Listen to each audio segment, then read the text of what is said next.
Good morning students. हम 8th class के अंदर साइंस में चैप्टर 1 पढ़ रहे थे और उसमें आज हम वीडियो नंबर 7 करेंगे। ठीक है, आज का टॉपिक हमारा फर्स्ट है कटाई पर्व। देखिए, 3-4 महीनों के कठिन परिश्रम के बाद कटाई का समय आता है। स्वर्ण जैसी दानों से भरी खड़ी फसल किसानों के हृदय को में उल्लास, खुशी और अच्छे समय का भाव संचारित करती है। यह समय थोड़ा आराम करने और खुशी मनाने के लिए होता है, क्योंकि पिछली ऋतु की मेहनत का फल मिलता है। इसलिए भारत के सभी भागों में कटाई का समय हर्षोल्लास एवं खुशी का होता है। पुरुष और महिलाएं सभी मिलकर इस पर्व कटाई पर्व को मनाते हैं। कुछ खास पर्व हो जाते हैं जैसे कि पोंगल, वैसाखी, होली, दिवाली, नवान्या, बिहू। देखिए क्या कहना चाह रहे हैं कि जब फसलें कटती है, धन से भरी हुई फसलें खड़ी रहती हैं, तो जैसे अनाज के दाने स्वर्ण यानी सोने के समान समझ में आते हैं, दिखाई देते हैं।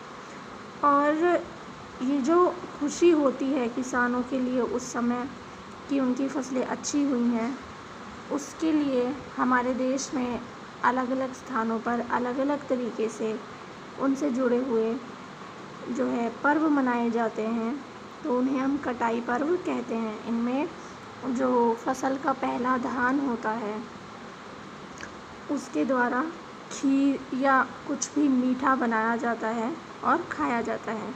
जैसे कि देखिए, दक्षिण भारत में पोंगल जो होता है, ओणम जो होता है, वो इसी तरीके से होता है। और उत्तर भारत में वैसाखी, होली, दिवाली, ये सब जो हैं ये फसल कटने के टाइम पर ही होते हैं। और जो है उत्तर भारत में, पूर्वी भारत में बिहू, नवान्या, इस तरह से इन नामों से जो है पर्व मनाए जाते हैं। ठीक है, हमारा नेक्स्ट यहाँ पे जो टॉपिक है वो है भंडारण। ठीक है, देखिए, फसल जो है उग गई, आपने काट दी फसल, लेकिन अब उस फसल को स्टोर करके रखना भी एक महत्वपूर्ण प्रक्रिया है, तो उसके बारे में पढ़ते हैं। फसल उत्पाद का भंडारण एक महत्वपूर्ण कार्य है। अगर फसल के दानों को ज़्यादा समय तक रखना हो तो उन्हें नमी, कीट, चूहों, सूक्ष्म जीवों से सुरक्षित रखना पड़ता है।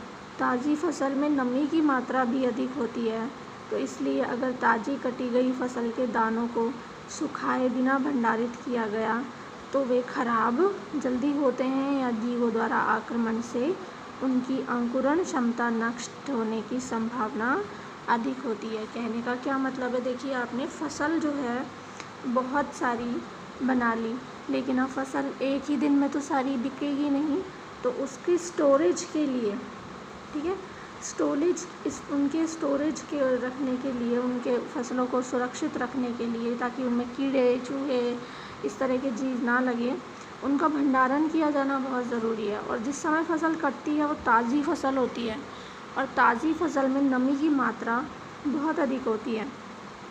इसलिए हमने अगर ताज़ी कटी फसल के बीज निकाल के सीधा उन्हें भंडारित कर दिया तो वो ख़राब हो जाते हैं या उनमें कीड़े लग जाएंगे।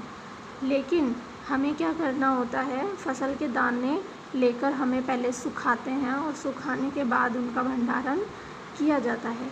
अतः भंडारण से पहले दानों यानी बीजों को धूप में सुखाना अति आवश्यक है, जिससे उनमें नमी ना रहे। ठीक है, इससे उनकी कीट, पीड़कों, जीवाणु और कवक से सुरक्षा हो जाती है।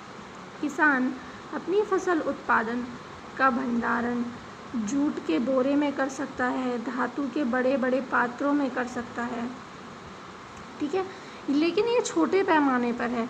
अगर बहुत ही बड़े पैमाने पर, जैसे सरकार जो है खरीदती है किसानों से, तो बड़े पैमानों पर जो भंडारण किया जाता है उन्हें साइलो कहते हैं, साइलो में किया जाता है। ठीक है, इससे क्या होता है कि उन्हें कीड़े मकोड़ों से सुरक्षित रखा जाता है। देखिए, साइलो का एक चित्र आपको यहाँ पे दिखाया गया है। इस तरह से जो है धातु के कंटेनर्स होते हैं जिनके अंदर भंडारित किया जाता है।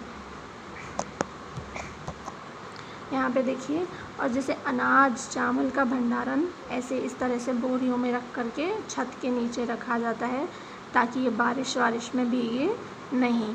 क्लियर है आपको भंडारण? इसके बाद देखते हैं नेक्स्ट क्या है। देखिए, नीम की सूखी पत्तियाँ का घरों में अनाज के भंडारण में पीड़कों या कीड़ों से बचाने के लिए प्रयोग किया जाता है। देखिए, आपने अपने अपने घरों में देखा होगा कि जब आप अनाज का भंडारण करते हैं तो हम लोग पारे की गोलियाँ, मिट्टी की गोलियाँ और नीम की सूखी पत्तियाँ भी रखते हैं। इनसे क्या होता है, अनाज में सूक्ष्म जीव नहीं लगते, ठीक है, कीड़े वगैरह होते हैं उनसे नहीं बचते हैं, ठीक है। हमारा नेक्स्ट टॉपिक देखिए, जंतुओं से भोजन।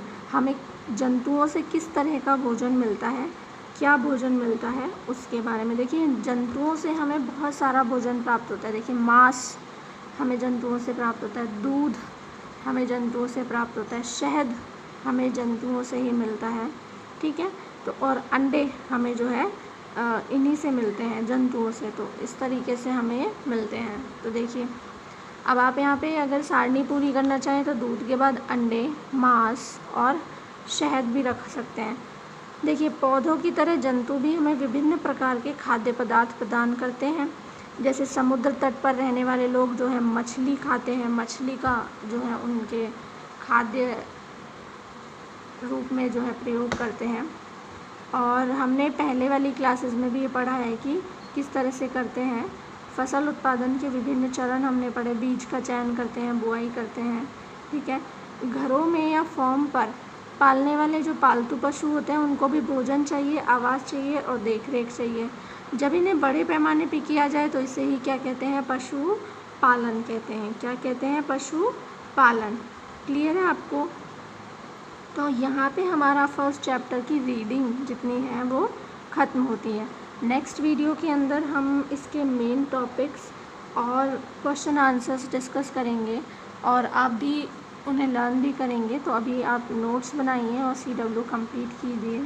Thank you.